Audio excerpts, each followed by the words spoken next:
Speaker, I rise this morning to provide this honorable House and the public with a reminder of the legal measures of the Public Health COVID-19 Emergency Powers Regulations 2021, which have been enacted and from time to time amended in an effort to prevent another surge in COVID-19 positive cases in Bermuda. Mr. Speaker, honorable members will be aware that over the course of the last 2 weeks, the Ministry of Health has reported a total of 33 COVID-19 active cases. 5 of these cases were the result of local transmission. Following a period of a consistent decrease in locally transmitted cases, this increase should be concerning to the public.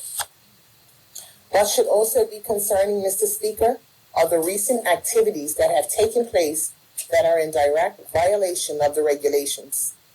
Through traditional news media and social media, many of us have seen the evidence of parties and gatherings that exceeded the approved group gathering limits. The fact that the attendees of these events also violated the health and safety protocols by not wearing masks or practicing physical distancing further compounds the recklessness of hosting these events. Mr. Speaker, I understand the community's outrage that these events are taking place, particularly when the majority of our community are rightly adhering to the regulations. I also appreciate the community's frustration at the perception that we are all being punished because of the few who do not adhere to the regulations, and that enough is not being done to hold those accountable who blatantly break the law. Mr. Speaker, I am advised that the Bermuda Police Service and the Department of Public Prosecutions are diligently taking steps to bring those who violate the Public Health Act and the associated regulations before the courts.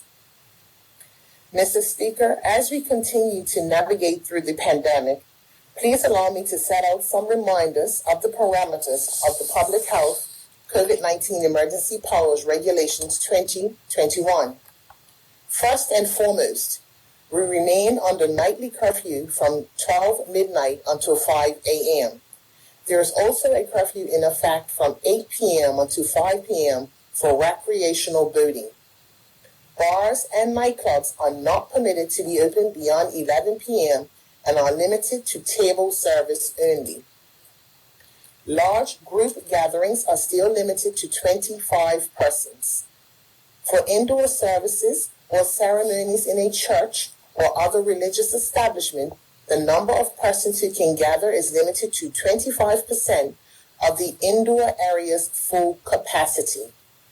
At outdoor services or ceremonies, including weddings and funerals, the number of attendees cannot exceed 50 persons.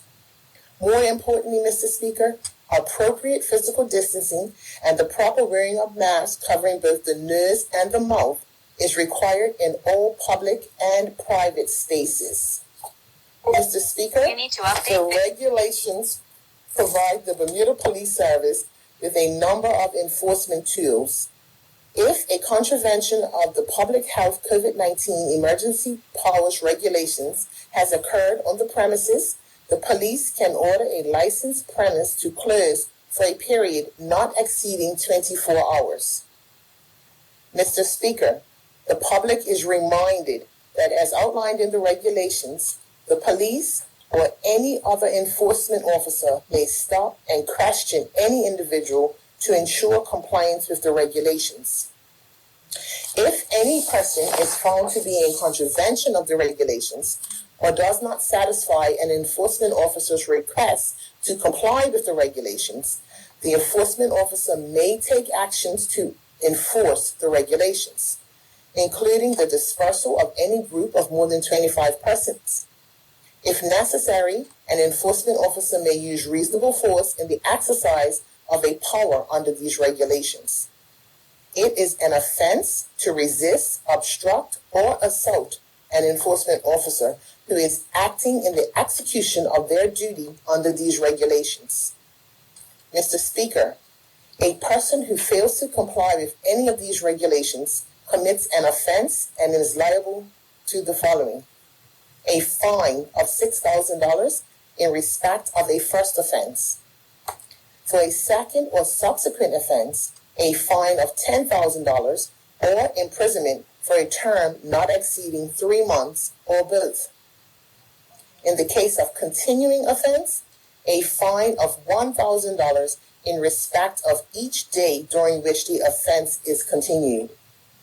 Similarly, Mr. Speaker, it is an offense to not wear a mask in accordance with the regulations.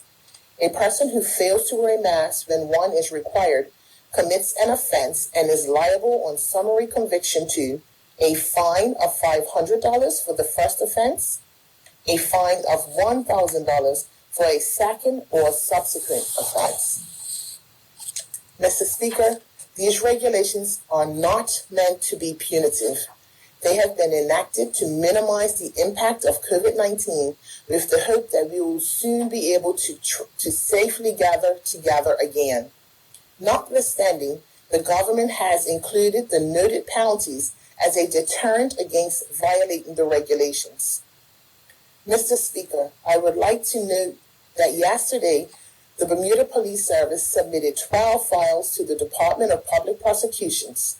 To date, the Department of Public Prosecutions has received 22 files in total for curfew violations and non-compliance to the COVID-19 regulations, and more continue to be submitted regularly.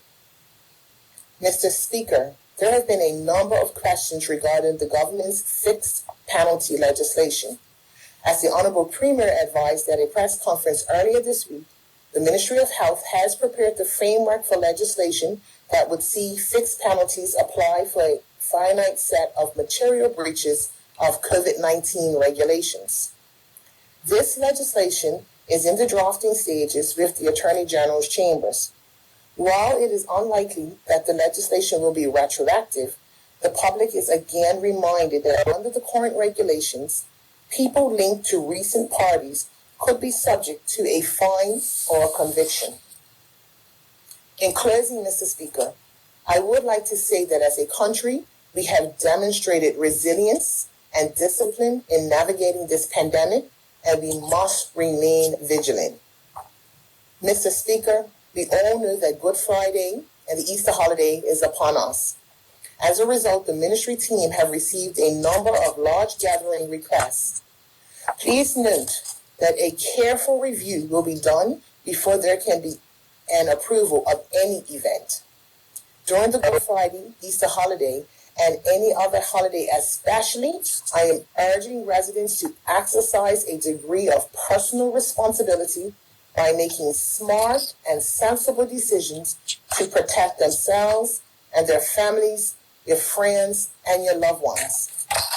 Mr. Speaker, we all must continue to do what we can to mitigate and limit the spread of the virus by complying with the policy in place.